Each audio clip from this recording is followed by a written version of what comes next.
Hello, hello, hello.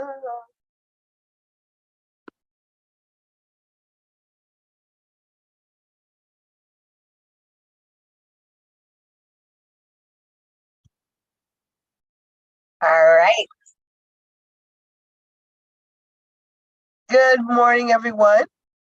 My name is Dawn Stone. I'm also known as the Conflict Chick. I am here today to get back to the basics of what we know as allyship.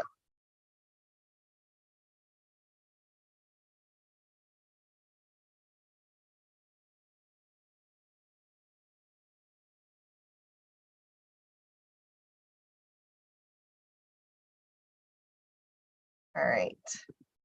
So here we go. It's my first stream. So we're going to work it out.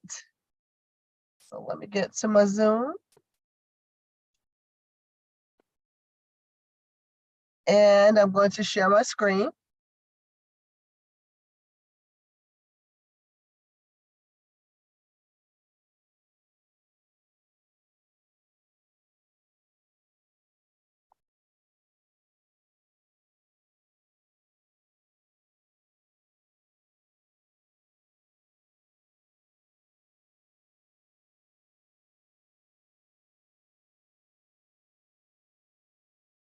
Yeah, bear with me here. And yes, I do use all my tabs. People laugh at me and I say, it just feeds who I am. I love it.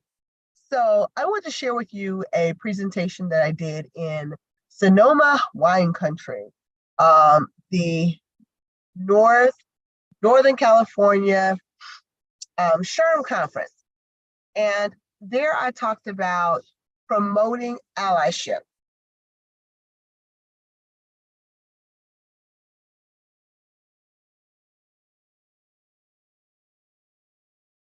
So I want to talk to you today about 3 steps to becoming an effective advocate for inclusion. So as you see, we are really under fire when it comes to diversity, equity, inclusion in our corporations, in our schools, and a lot of different places.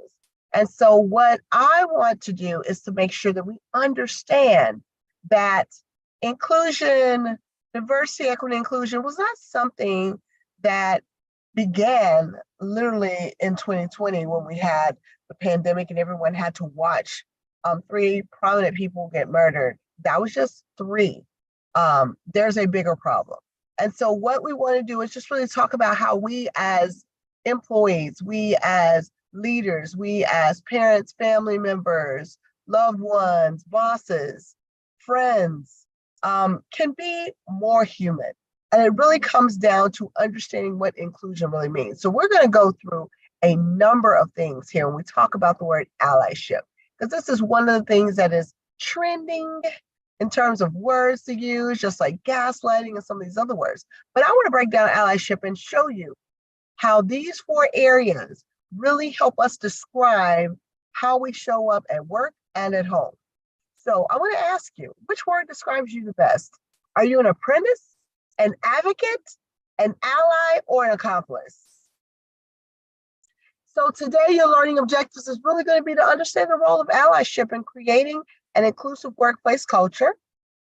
And you'll also identify ways to support underrepresented groups and amplify their voices.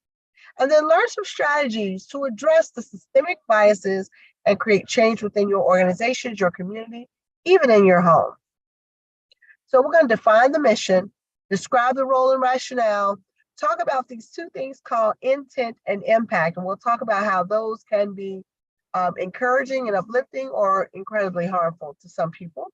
And then we'll talk about ways you can deploy strategies and challenges to help you create what's called sustainable change. So that's change over time, that even once you've moved on, the systems and the people and the processes are still there.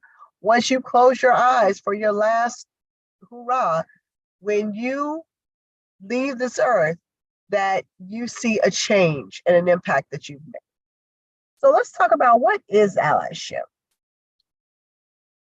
Allyship is intentional, proactive, and continuous commitment by individuals, often from privileged groups, to support, uplift, and stand in solidarity with people and companies and communities of folks who are marginalized. So when we talk about allyship within systemic racism, I want to help you understand what I mean by this. The system of racism is in place and it's a part of our westernized culture. So it's nothing we can outrun. The only thing we can do is dismantle it and keep it down forever. So it's going to take a coordinated effort. Just no one group, no one president, no one system is going to do it. It's going to take the entire universe to dismantle this. And so how do we do it? This is where we understand the complexities and the structures of all the different systems, all the caste systems, the class system, ageism, generationalism, where we are actively challenging and confronting the structures. And then we have to leverage our own privilege. So I'm going to talk to you today about how each and every one of us, even people from marginalized communities, have some form of privilege. And what we need to do is use our collective privileges to promote equitable environments and hold each other accountable. Because accountability is the only way we can make things truly change. So when we think about the mission of allyship, we want to reflect societal changes. And that means we want to shape cultures and behaviors. So I'll talk to the community of leaders and SHRM is a society of human resource managers. So my audience was primarily people who deal with human capital. We know we want to influence and impact agency trends. We also want to attract the best and brightest in our organizations, right? Foster belonging and drive equitable learning and development for every employee. But what happens in organizations, it's not equitable. Either we're too busy to allow our frontline managers to come off the phones and off the floors to actually develop themselves, or we have systems in place where we hire people that we know and sometimes it doesn't work out, or we're afraid of certain people who may be a little more vocal about the change that they'd like to see, and we kind of get them out of the organization. So that talent box is really important for all of us. Then you think about innovation and growth.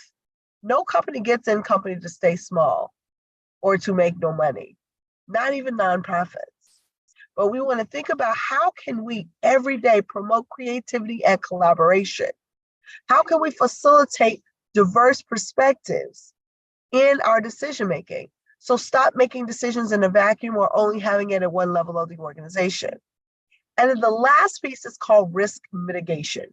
Basically, how can we stay out of court, out of trouble? And how can we stay out of mental jail? Because when things around allyship go bad for people, it can hurt the ally as well as the person who are being harmed. So we want to reduce workplace conflict and litigation and improve communication in general. So a couple of other things. We need to enhance our brand reputation. As you know, right now, in the United States especially, there is a cancel culture. So what will happen is we have one video go viral where your employees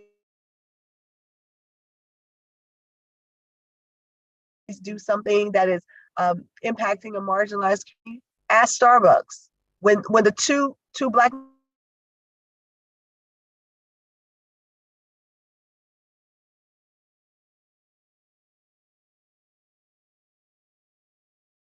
to improve productivity and our social responsibility, that's it. Our brand is not only the personal brand, who you are, the conflict chick, but it's also the brand that you carry in your company, in the communities you serve, in the groups that you're a part of. So now let's move to our well-managed or well-being of our employees, right? The morale is important. How can we prioritize employee well-being and morale? Put them first. The productivity of the organization is not supreme. The people who work in your organization are the customers, and then your processes and your productivity and your promotions. So next, how do we promote employee feedback and support? And the thing is, this can't be one-sided. I love organizations that have like a 180 or 360 feedback loop. When it's only two ways, that's no way to be, because it doesn't give the employee a voice, doesn't give them their shared power, And if it's not a good relationship, it's not going to work. Now let's move into the box of ethical leadership. We as leaders want to support fairness, and this is where people talk about, oh, good intent. Oh, just know my heart, and I don't intend to be harmful, or I don't intend not to promote you. But we've got to create an environment where it makes it easy and it takes the biases out. So if we provide consistencies in our policies and the support that we offer to every employee, that helps promote allyship. And then let's talk about this last piece. This is the block that I call everyone should be a Googleologist, right? So that means don't hire someone to come and tell you everything about their experience. It is not their job.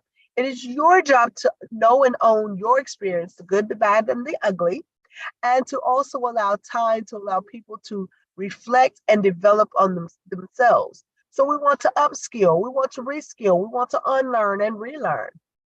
And some are learning for the first time how to be a good human. So own your journey and do your own research. So let's talk about the rationale. I want to show you what leaders bring. So this was for SHRM, the Society of Human Resource Leaders, but I want to tell you, you too are a leader. Even if you're just a leader of your house, there are 4 things you bring. And I want you to look at the distribution. The distribution of each item is imperative because your values should be a small part of what you bring to the space. Your community impact is the work that you're currently doing in the community to uplift and support those who are outside of you. Your leadership itself is how you choose to move around the world. Some people are super extroverted, like yours truly, the conflict chick. Others are quiet. Some people like to write. Some people like to do. Some people like to do a combination. That's leadership. So leadership is something that you are giving outside of yourself. All right? And then performance. What does your performance look like? This is the biggest block for you. Because for your performance, it is important to understand that your performance dictates everything that everyone sees and believes about you. So your values play this much of a part in you being an ally. Your performance is everything. All right? So what do you know about diversity and biases? If you want to in the chat, share a story. Send me a note at the conflict chick is my hashtag. I want you to also find someone in your community, someone that maybe at work that you really don't know, and I want you to do this pairing exercise. So this exercise is really about walking through your blueprint. Who are you as a person? In a family, no 2 people have the same blueprint. You know why? Because we're all different. And I want you to know, love, and own your own experience. Someone else's experience from a marginalized community is not yours. Do not feel guilty about being privileged in a particular area. We all are privileged. We all have some level of privilege. Okay, so if we're going to walk through this blueprint, I want to tell you what you do. You take these things and you just walk through your story orally. Hi, I'm a 21-year-old US citizen with varying differences. I'm culturally identified as being Afro-Cuban, etc. Okay, and so after you have this conversation, you just talk for up to 2 minutes about these things, and you identify what your identity is. If it's something you don't know, you skip over it. Because then what happens in that conversation, the person you're talking to in your blueprint moment gets to learn something about you. Like a lot of people don't know that I know more than 1 language. I technically have studied 4, and I know 2 pretty darn well. People don't know my marital status unless they ask or I tell them. And how has that shaped the person that I am professionally today? What about my neurodiversity? We shame people who are neurodivergent because it's something different. I am ADHD. And guess what? It has helped me because I channel it in a way professionally that allows me to do a whole bunch of work that a lot of people can't do. But what that also has done is put a target on my back, because as a 50-year-old cisgender Black female from the South, a lot of people aren't used to the way I talk and the way that I perform in the workplace. And so then they'll get jealous or mad or both. And then I find myself going from the teacher's pet to the employee threat. And what that has done is harmed me over time. So hence, I teach about this now because I don't want anyone else to go through the mess I went through at 19, 20, 25, 30, 34, 38, 40, 42, 46. All right. So this is how we use our blueprint to really understand someone else's story. And when people share their story, believe it. It is not for you to dictate what is right and what is wrong. And that's where the privilege comes in, and we have to challenge it. Right? And privilege could be a little bit of everything. My privileges when I go through the blueprint is to talk about the fact that I love being a Black woman who was born in the United States, who has ties to the continent of Africa and Europe, respectively, and who has 3 degrees and working on a 4th. That is a privilege. I have a lot of stuff in this cranium that a lot of people can never touch. All right. So think about that. Your privilege comes in many forms. Some people are born into it. Some people's ideologies have them with privilege. Some people are really gifted in spirituality. That's a gift. That's a privilege. Some people are gifted in marital status. You've been married for 20 years. Heck, you've been married for 10 years. Consider yourselves great. And you actually like your spouse. It's a good thing. That's a privilege. So privilege comes in many, many ways. Those of you who are athletes get to do things. If you can curl your tongue, that is a skill and a privilege as well. So I want you to celebrate yourself and the other person in this moment. So now let's talk about, there's 7 types of allies. There's a book I'm going to recommend called Better Allies. Shout out to my author friend who left corporate America, and she was in tech specifically, and began to study what it was like to be a woman in tech. And I was a woman in tech, and I was a Black woman in tech. Very unique experience. I was one of one. Okay. And so we talk about the different allies and what those allies mean. And so I won't get into it here because I want you to go and do your homework. Sign up for Better Allies newsletter. You will get those in your inbox. So the 7 types of allies come in many forms. I'll give you a couple on this video. One is called the advocate. That's the person who's shouting on behalf of someone else and standing up. The other one is called a scholar. The scholar is the person who goes and does their own research instead of asking someone about their own experience. All right. And in the far corner where you see the young lady whispering in the gentleman's ear, that's the confidant. That's the highest form of allyship, because that means someone trusts you with their story and their pain. And so if they're willing to tell you this information, you should be willing to do something about it. So what about intent and impact? Sometimes you'll walk into organizations and they'll have things up on the wall, policies, statements that say, you know, we intend to move in this way, or our impact is X, Y, and Z. I really want you to challenge yourself. And in fact, come up with your own intent statement and your own impact statement for your life. What is it that you plan to do with your humanity? What is it that you plan to do for other people as it relates to your humanity? All right? Think about that. Because sometimes what we intend to do is to be less harmful, but our impact is that we're full of harm. Let me give you an example. As an ally, it is not good to have a person say, oh my goodness, as a confidant, they'll say, oh, I just lost my job. I'm trying to get another job. And your response is, oh, just go ahead and apply. You're really smart. I'm sure you'll get it. No. Another way that we intend to do something, but our impact can be slightly off, is if someone is giving you their story, you say, surely Jim doesn't think that badly about you. Hey, he doesn't tell me anything. He doesn't give me those vibes. So what you did is minimize that person, their experience, and thus isolating or marginalizing them even more. So the intent was to help, but the impact was the opposite. Okay? Does that make sense? So when you're doing intent and you're looking at your impact, make sure that they are as congruent as possible. And when I told the audience, I said, practice this one statement: I apologize. And then you have to say, I apologize for, and know exactly what you're apologizing for, because allyship is not a perfect ship. Allyship can hurt relationships. It can hurt ships in general. It can sink ships. So just make sure you do your part, and that you are willing to say when you have done something wrong and apologize. And don't use the word if I have offended you, because if someone's offended, you have offended them. Again, intent and impact. Let's move on. All right, now we're going to talk about ways to support allyship. Why is it important?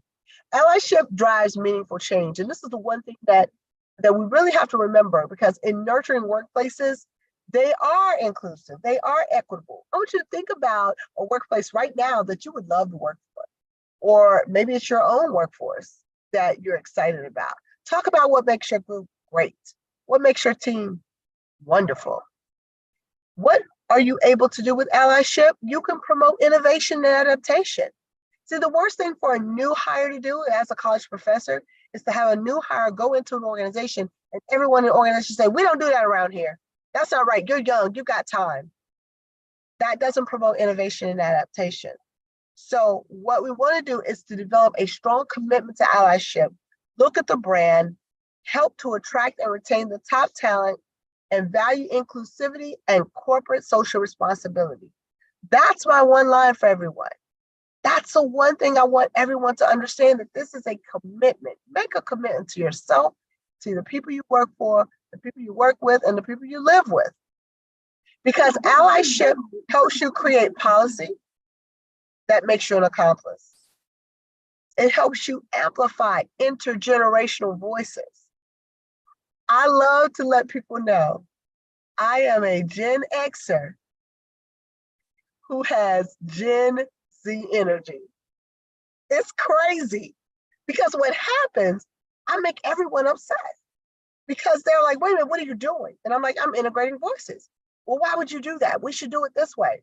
Because it's not right. We have new people. Why wouldn't we want their input, right? So that's how we become an accomplice. And I'm going to go back to those 4 words in just a second and help you understand that a true ally does all 4 things, all right? You can impact culture by understanding what the needs, missions, and the work that needs to be done in the historically underserved communities is all about. How do we find that out? Ask the question. And we are to talk 20% of the time and listen 80.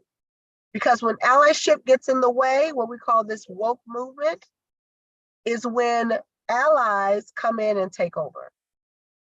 The person who tells their story is that person in that experience, not you. So what allyship qualities should you have, and should you have within your organization? I want you to look at your core values and your competencies, the things you do well, and the values that you have. What are your current practices and your policies? Go through your handbooks. Go through your onboarding materials. Look at all your videos. And then ask yourself, how can you personally impact and influence change in your agency? So even if you're a frontline manager or a new employee or an intern, there are ways that you can help. You can listen. You can show loyalty and respect. You can show initiative by bringing up a point or making a suggestion, along with action that can be taken. Live in your passion and things that you're about. Show that you're enthusiastic. Don't walk into the workplace like, oh my gosh, I'm in here again. I hate you people. Find a thought leader in your organization and become a strategic thinker. Ask questions. Write your questions down and bring them in. Show your support when someone says something, especially someone who may be from a marginalized community or identity. We'll say, hey, wait a minute, I heard Jim say this, or I heard Sally say this. Be honest. If something is not working for you, find a way to get that information to the people that need to do something about it. And sometimes that person is you. And then, are you reliable? As an ally, if someone comes to you and says, hey, I need to talk to you about something, don't scapegoat them or don't ghost them, because you're not conflict averse. Most people are conflict averse. That means most people don't like conflict. I'm the conflict chick. And I don't like conflict, but because I like to have meaningful conversations, sometimes people say, oh, she's just full of conflict. Hence the name of my company. I'm not. I'm about making conflict normalized as a neutral thing and a source of innovation and change. And then the last part of allyship is to share your accomplishments. If you've helped yourself do better, share that. Share with your family. Hey, I'm doing better by not watching shows that display people from XY community in a negative light. Things like that. Stop supporting and patronizing folks that aren't about the work or the community. Now let's talk about some strategies you can do to create some change. I told you I'd give you 3, but hey, you pick 3 from this 10. Number 1, I want you to always do this thing. Check your ABCs. Check your attitude, your beliefs, and your competencies. Because sometimes an insecurity in you will create a bias and be harmful to someone else. Just because they know more about XYZ topic or XYZ experience does not make your experience any less or greater. Number 2, define a vision and a mission for you and your life and live by it. Post it. I have it as a screensaver on my phone so I can see it every day. I have it up in my house in the form of pictures, and I look at my children's face every single day because they are why I continue to move in this space, right? Then define your own definition and your allyship commitment. What does allyship look like to you? Because I gave you those 4 items, which means we all have to be all 4 of them. We have to be an advocate. We have to be an apprentice because we're always learning. We can be an advocate because we're standing up for other people. We can be an ally because we're willing to stand next to other people and do the work. And then let's work towards being an accomplice, which means I'm going to take the megaphone and say, I'm here for you. Let me stand on the front line. And anybody who wants to be harmful has to go through me. All right. So you think about that in your mind, and you can hold yourself to some definition of allyship and some level of commitment for allyship. Amplify voices versus deny opportunity. What I mean by this is sometimes people walk into spaces and they say, oh, well, you know, we just don't have a lot of qualified people that can sit in this board, or we don't have people that can make financial commitments to serve on this board, or I haven't found any leaders of color in my community that even qualify in my organization, or this or that person just isn't a fit because we don't know how to support them. Okay? Amplify the voice as opposed to denying the opportunity, because the more you do that, your allyship bucket is empty. All right. And number 5 is center yourself less and defer to other people more. So what that means is you're an expert in a lot of things.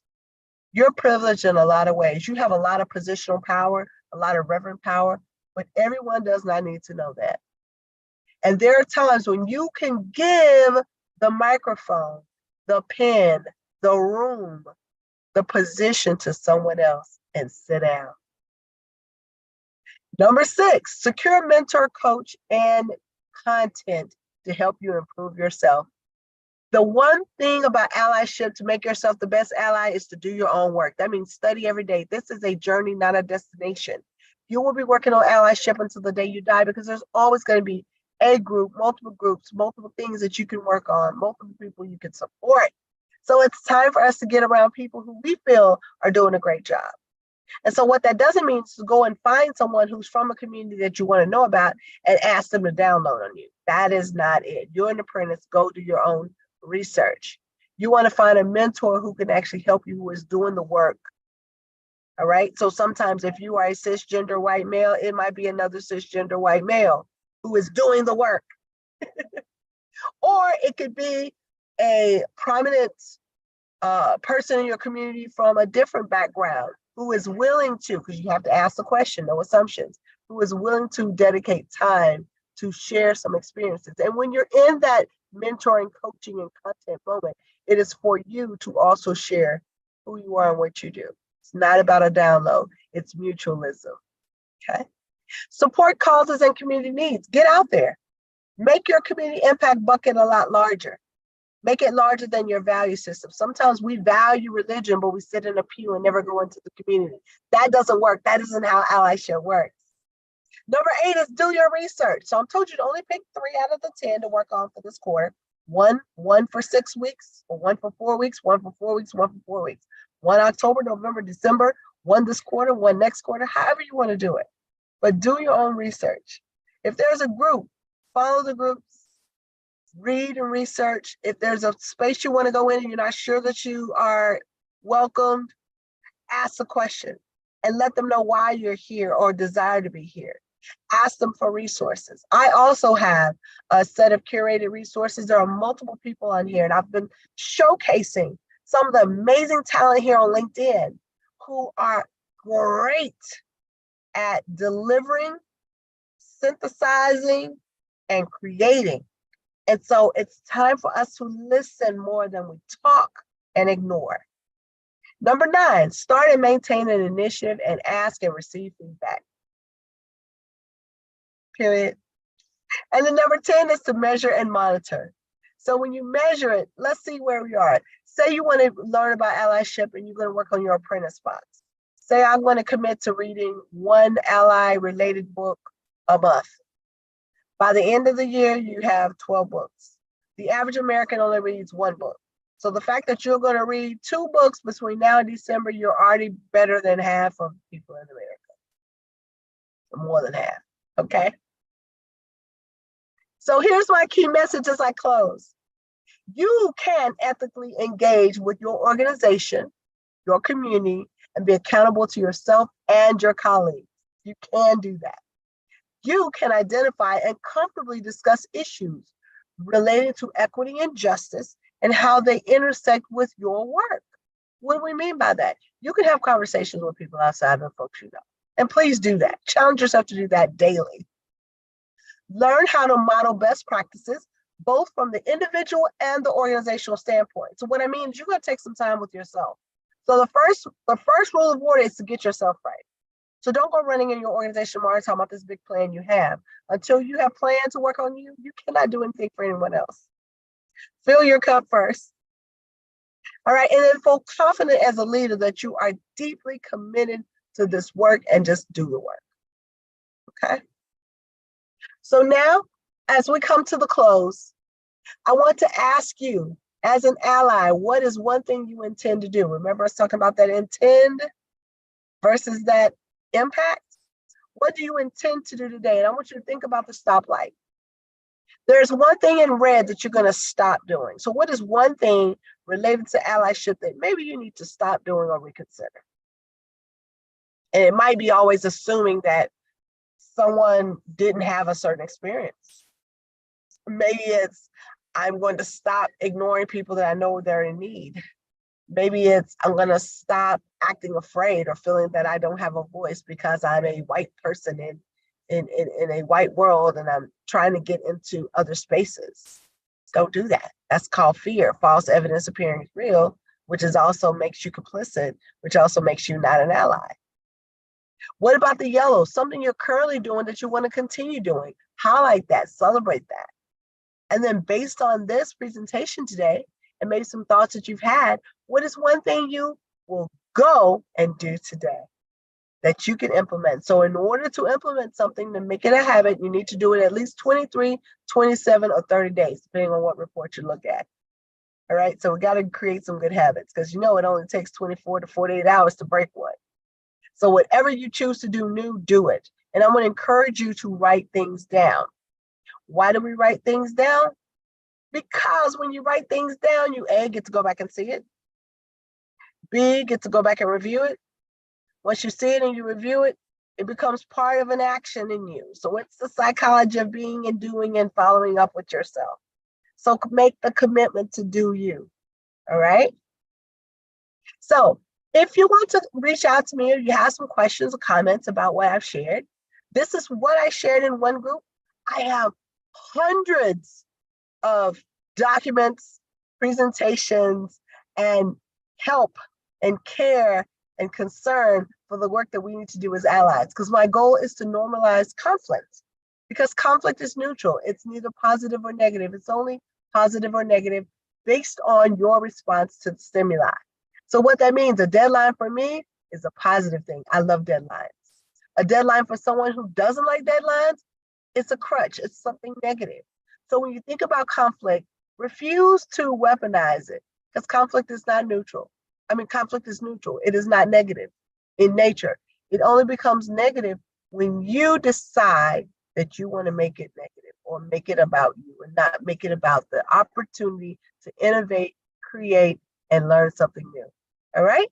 You can follow me on all these handles. I'm on LinkedIn, where you found me here.